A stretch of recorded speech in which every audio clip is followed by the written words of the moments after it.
Assalamualaikum warahmatullahi wabarakatuh. Hai semua, ketemu lagi bersama saya Anisha Doktaviani, mahasiswi semester 3 dari program studi bimbingan dan konseling Islam di Universitas Islam Negeri Sultan Haji Muhammad Idris Samarinda.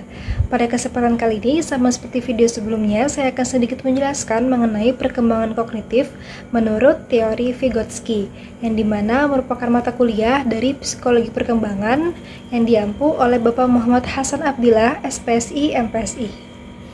Nah, untuk pembahasan pertama ini kita akan sedikit mengenal tentang Vygotsky. Lev Semyonovich Vygotsky atau yang dikenal dengan Lev Vygotsky, beliau lahir di kota Staritz, Rusia pada tanggal 17 November 1896.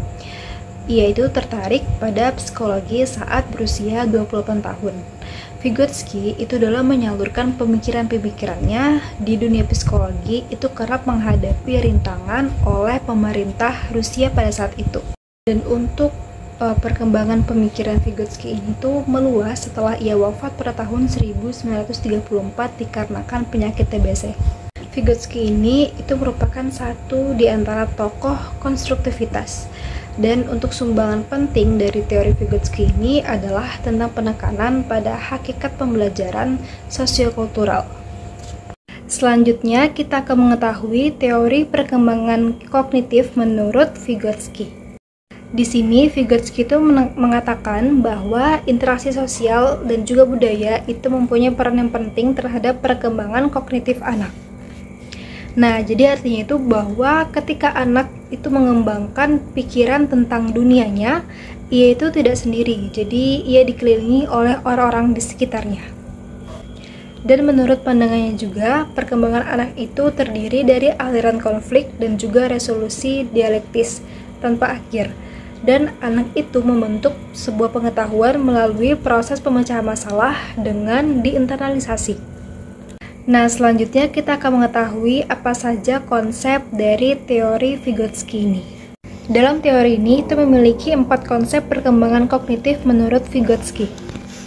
Yang pertama itu ada ZPD atau Zone of Proximal Development.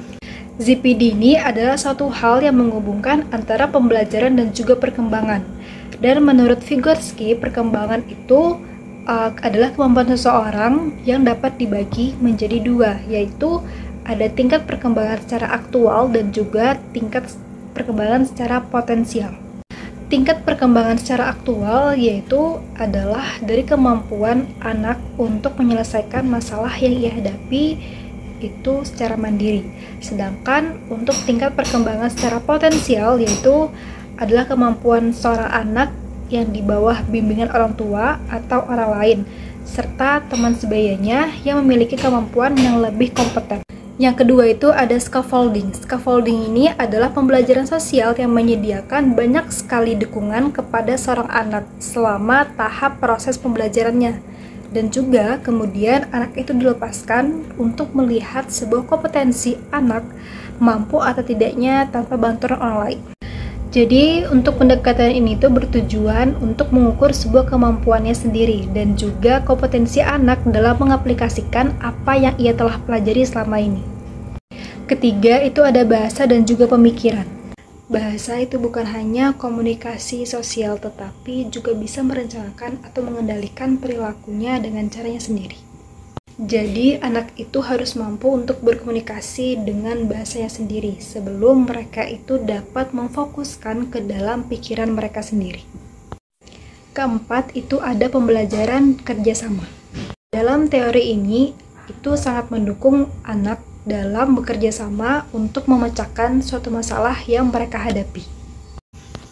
Artinya, teori ini itu mendorong untuk si anak agar dapat bekerja sama dalam mencari solusi atau suatu masalah yang sedang dihadapi.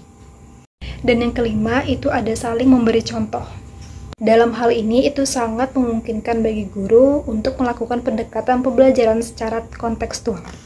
Jadi, untuk pendekatan pembelajaran kontekstual ini itu merupakan sebuah konsep pembelajaran yang bisa membantu guru untuk menghubungkan materi pembelajarannya dengan situasi siswa yang nyata dan juga akhirnya itu dapat mendorong siswa dalam melakukan sebuah hubungan antara pengetahuan yang diperoleh dengan penerapan dalam kehidupan sehari-harinya. Baik teman-teman, mungkin hanya ini yang dapat sedikit saya sampaikan mengenai teori perkembangan kognitif menurut Vygotsky, dan mohon maaf apabila terdapat banyak kesalahan dalam video ini. Sekian dari saya, wassalamualaikum warahmatullahi wabarakatuh.